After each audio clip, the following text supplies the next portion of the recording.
Good morning. Amazon. Flash briefing. Jamie, getting your flash briefing. In NPR News. Live from NPR News in Washington, I'm Corva Coleman. Rescuers in Turkey and Syria are trying to reach earthquake survivors trapped in heavy rubble. The death toll has now risen to more than 11,000 people. More than 6,000 buildings collapsed in Turkey alone.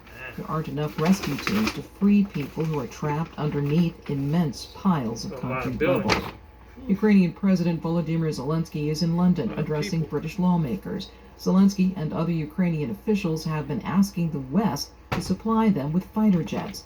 The United Kingdom has not provided those jets, but today it said it would train Ukrainian fighter pilots. Zelensky asked the British government to urge other nations to give Ukraine warplanes. Do everything possible and impossible to make the world provide us with modern planes to empower and protect pilots who will make the world provide you. Zelensky may travel soon to Paris to meet French President Emmanuel Macron. They'll be joined by Germany's I thought it Chancellor. was supposed to be, President we Biden is need going the on the help. road We're today to getting point out killed over highlights here. from last night's Please, State of the please. Union address. One of them Humanitarian came, aid. and Now Biden it's, mentioned we that demand some you to make the Republicans world. support Come cuts on. to Medicare and Social Security before they'll vote to increase the debt ceiling. Republicans booed him loudly. NPR's Selena Simmons-Duffin reports Medicare makes up a huge portion of the federal government's spending. About 65 million people are currently enrolled in Medicare, the federal health insurance program for people It over goes age from humanitarian 65. aid The into program is expensive financial since gain. as people age, they tend to need Then the more war and more medical care. is no good Medicare anymore. currently accounts for 10% of federal spending, and that's projected to increase to 18% At by that point, it's become 2032 about profits. because of the aging population and higher medical costs. That's according to a brief And from no the Kaiser longer Family about Foundation. humanitarian aid. Polls show it is very unpopular with voters to cut Medicare or Social Security. Selena Simmons-Duffin, NPR News. Stocks opened lower this morning as the video conferencing service Zoom announced job cuts. NPR's Scott Horsley reports the Dow Jones Industrial Average fell about 30 points in early trading. Zoom plans to cut about 1,300 jobs, or nearly 15% of its workforce. The video conferencing service, which boomed early in the pandemic, has seen its sales growth slow as remote work loses some of its luster. Chipotle shares are down after the burrito maker reported disappointing fourth-quarter sales and profits. Food costs are eating up a smaller fraction of the company's revenue as falling avocado prices help to offset the rising cost of cheese and tortillas. The CSX Railroad has struck a deal with 2 of its 12 unions that includes 4 days of paid sick leave. A lack of paid sick days nearly triggered a work stoppage on freight railroads last year before the government stepped in and forced workers to accept terms of a contract. Scott Horsley, NPR News, Washington. On Wall Street, the Dow is now down 20 points. This is NPR. The Navy is continuing the search for the remnants of the Chinese spy balloon the U.S. military shot down last Saturday off the South Carolina coast. Tension between the U.S. and China remains high.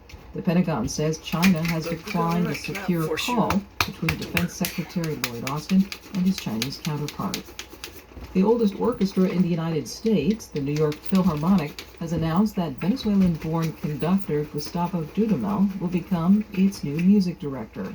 Jeff London reports the appointment begins with the 2026-2027 season. It's a little bit like the classical music version of a blockbuster trade. Gustavo Dudamel, the vibrant music director of the Los Angeles Philharmonic, will switch podiums to lead the New York Philharmonic in its newly renovated Lincoln Center home in the fall of 2026. 42-year-old Dudamel replaces Jaap van Zweden to become the 27th music director in the orchestra's history, following in the footsteps of Gustav Mahler and Leonard Bernstein, among others. He'll be music director designate in 2025-26. Dudamel also holds similar posts with the Paris National Opera and the Simon Bolivar Symphony Orchestra in Venezuela. For NPR News, I'm Jeff London in New York. Big tech company Microsoft has unveiled a new version of its search engine Bing. The company says it's powered by artificial intelligence. Rival Google recently announced its own version.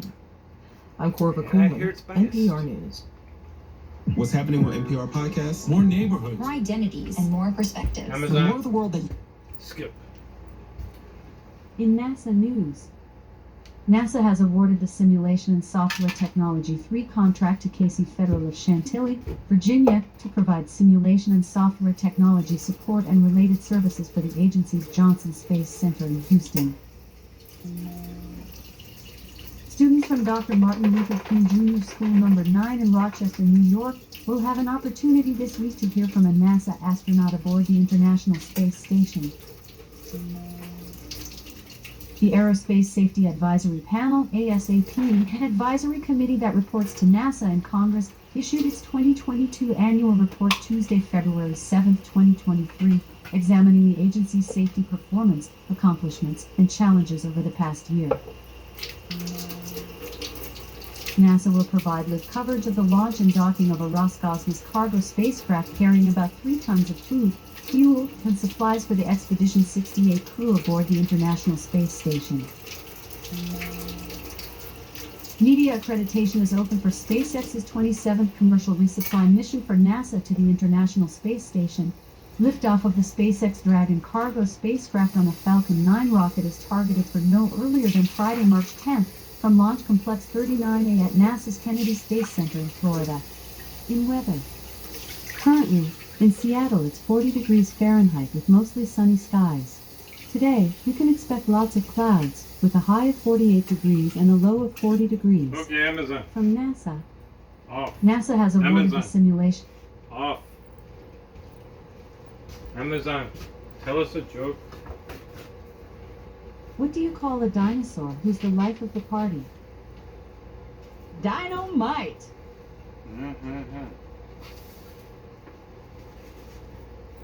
Boy, she went all happy on that one. Have a wonderful day.